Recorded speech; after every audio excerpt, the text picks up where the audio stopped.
रांची मेरी जान है और हम रांची के जान है। तो भारतीय जनता पार्टी अपने कार्यकर्ताओं के माध्यम से चुनाव लड़ेगी, ये मैं निश्चित रूप से कह सकता हूं, और मजबूती के साथ लड़ेगी, पूरे दमखम के साथ लड़ेगी कि राज्य सरकार अपने अधिकारियों को आगे करके वो उस फंड का दुरुपयोग करना चाहते हैं, बंदरबाट करना चाहते हैं। कि भारतीय जनता पार्टी लोकतांत्रिक व्यवस्था पर विश्वास रखती है, देश के संविधान पर विश्वास रखती है। तो हम संविधान को मानने वाले लोग हैं, हम लोकतंत्र को मानने वाले लोग हैं, हम हर उस व्यवस्था को मानने वाले लोग हैं जो बाबा साहब भीमराव अम्बेडकर ने इस देश के लिए बना के गए हैं। इसलिए जब आखिरी चुनाव हुआ था उसका भी एक्सपीरियंस रहा है आप लोगों को, तो इस बार क्या कुछ रणनीति तय करेंगे?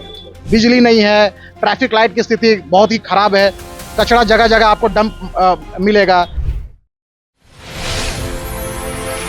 नमस्कार, जोहार, आप देख रहे हैं स्वराज पोस्ट और मैं हूं आपके साथ सिमरन शुक्ला।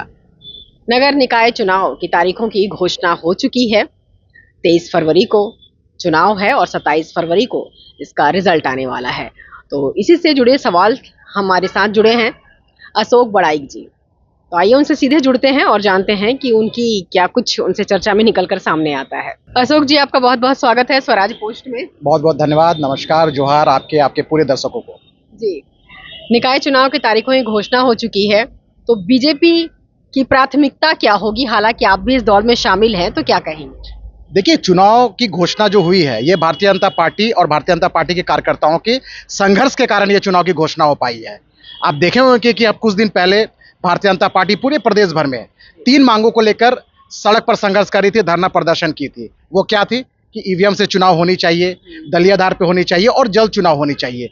तो ये दोनों पे तो ये सरकार भाग गई, लेकिन जो चुनाव है उसकी तिथि अविलंब घोषणा करने की मांग ये भारतीय जनता पार्टी ने पहले की थी और चुनाव आयोग को घोषणा करना पड़ा।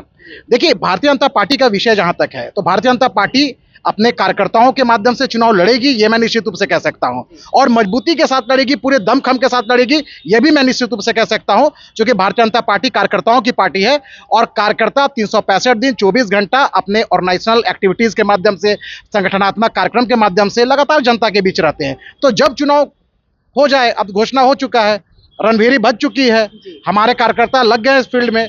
अब भारतीय जनता पार्टी जिसे भी चेहरा बनाएगी वो चुनाव लड़ेंगे, लेकिन इतना मैं निश्चित कह सकता हूं कि भारतीय जनता पार्टी का कोई कार्यकर्ता ही अलग अलग जगह पे चुनाव लड़ने का काम करेंगे।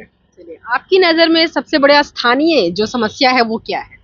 देखिए, आप देखेंगे कि पिछले 7 सालों से, 7.5 सालों से ये जो निगम की जो सरकार है, अंतिम चुनाव 2018 में हुई थी, उसके बाद कोई चुनाव नहीं हुई है। यह सरकार इसलिए भी नगर निगम चुनाव नहीं कराना चाहती थी क्योंकि नगर निगम वो ऑटोनोमस बॉडी होता है, वो राजस्व संग्रहण की उसके पास अपना अधिकार होता है।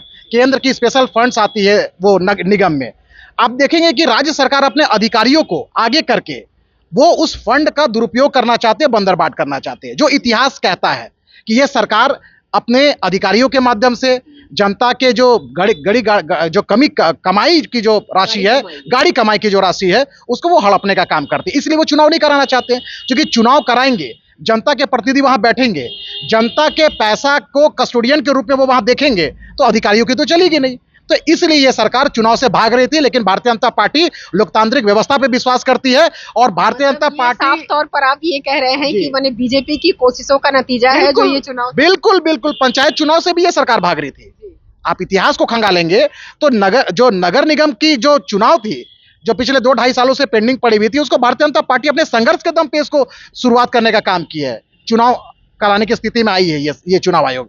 इससे पहले आप देखेंगे तो पंचायत चुनाव में भी यह सरकार भाग रही थी, चुनाव कराने की स्थिति में नहीं थी। वो भारतीय जनता पार्टी मांग की, अपने आंदोलन की, उसके बाद जाकर पंचायत चुनाव का घोषणा हुआ। तो मेरा यह कहना है कि भारतीय जनता पार्टी लोकतांत्रिक व्यवस्था पर विश्वास रखती है, देश के संविधान पर विश्वास रखती है।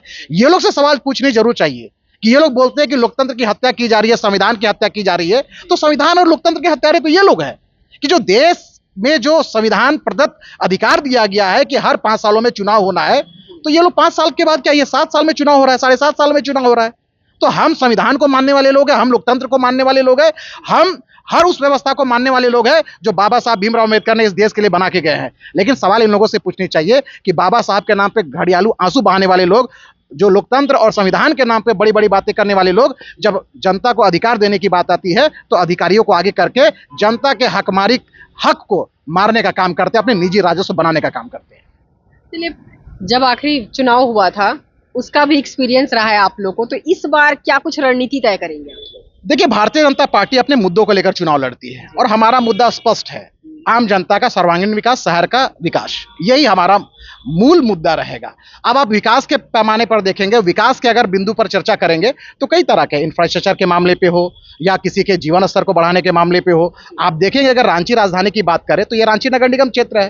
रांची नगर निगम क्षेत्र का जिस तरह से जो डेवलपमेंट होना चाहिए था, जो इंफ्रास्ट्रक्चर के मामले पे हो या मूलभूत सुविधा के मामले में हो, आप देखेंगे कि शहर की जो नरकीय स्थिति बन गई है, बिजली नहीं है, ट्रैफिक लाइट की स्थिति बहुत ही खराब है, कचरा जगह जगह आपको डंप मिलेगा, कई जीव जंतु मर जाते हैं तो कोई उठाने वाला सप्ताह महीना भर कोई नहीं होता है, राजस्व संग्रहण की स्थिति, टैक्स तो बढ़ोतरी कर रही है, टैक्स कलेक्शन कर रही है, लेकिन जो नागरिक सुविधा मिलनी चाहिए वो सुविधा नहीं दे पा रही है। तो मुझे लगता है कि भारतीय जनता पार्टी की जो अपनी एजेंडा में रहेगी, जो मुद्दा में रहेगी कि ये जो 10 लाख के जो वोटर्स वाली आबादी जो नगर निगम क्षेत्र है, उनका विकास कैसे हो, उनको अच्छी जीवन कैसे मिले, जीवन शैली कैसे मिले, और हम गर्व के साथ कह सकते हैं कि हाँ, हम रांची आइट्स है, रांची वाले हैं। ये प्राउड देश भर में होनी चाहिए कि हाँ, हम रहने वाले रांची के हैं। तो ये प्राउड वाले भावना जिस दिन आएगी, हम समझ आएंगे भारतीय जनता पार्टी अपने मिशन पर सफल हो गई है। चलिए, आपने आम जनता की बात की, तो मैं आपसे ये पूछना चाहूंगी कि दीपक बड़ाइक जी,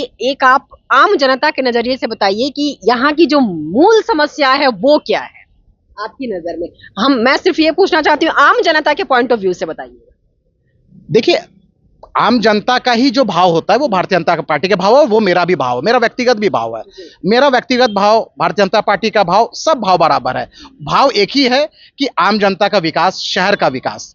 तो आप उस शहर के विकास में जो भी पैमाने होंगे तो वो पैमाने को हम उसको स्वीकार करेंगे। उसको आपने पानी, बिजली, मूलभूत सुविधाओं की बात की है, तो जब मान लीजिए कि बीजेपी के बनते हैं, आप इस होड़ में शामिल हैं, आप बनते हैं, तो आपका जो मूल फोकस होगा वो क्या होगा?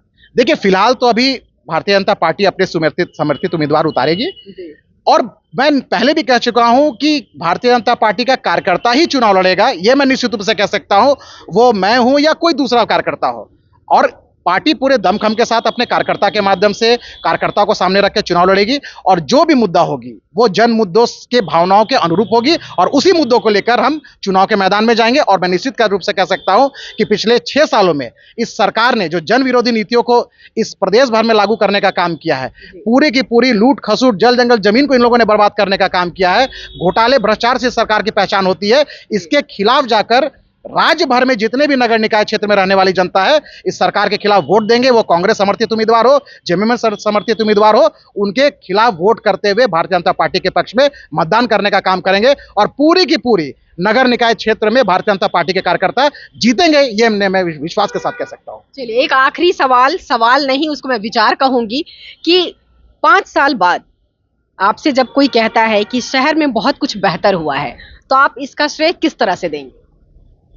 देखिए, विषय घूम फिर के वहीं पर आ जाता है कि हम जब बेंगलोर, पुणे और कई मेट्रोज की बात करते हैं, महानगरों की बात करते हैं, दिल्ली की बात करते हैं, गर्व के साथ कहते हैं कि दिल्ली देश की राजधानी है, कलकत्ता वेस्ट बंगाल की राजधानी है, चेन्नई है, और अब पुणे है, बेंगलोर है, कई ऐसे मेट्रोज है। तो हम गर्व के साथ कहते हैं कि हाँ, हम वहाँ रहते हैं, मेरे लोग वहाँ पर रहते हैं। तो क्यों नहीं इसी श्रेणी में रांची भी आए, रांची में आए। तो रांची में इस श्रेणी में आने के लिए जो जो भी चीज की आवश्यकता होगी वो चीज भारतीय जनता पार्टी करेगी, और गर्व के साथ हम कह सकेंगे कि हाँ, हम रांची में के रहने वाले हैं, रांची मेरी जान है और हम रांची के जान है। ये भाव सबके अंदर आनी चाहिए। तो इसी पॉइंट ऑफ व्यू के साथ में कोई भी रहेंगे उसको काम करनी चाहिए, रांची का विकास हो, रांची के रहने वाले लोगों का विकास हो, ये मूल विषय और मूल मुद्दा होनी चाहिए। अपना समय देने के लिए थैंक यू सो मच। बहुत बहुत धन्यवाद सिमरन।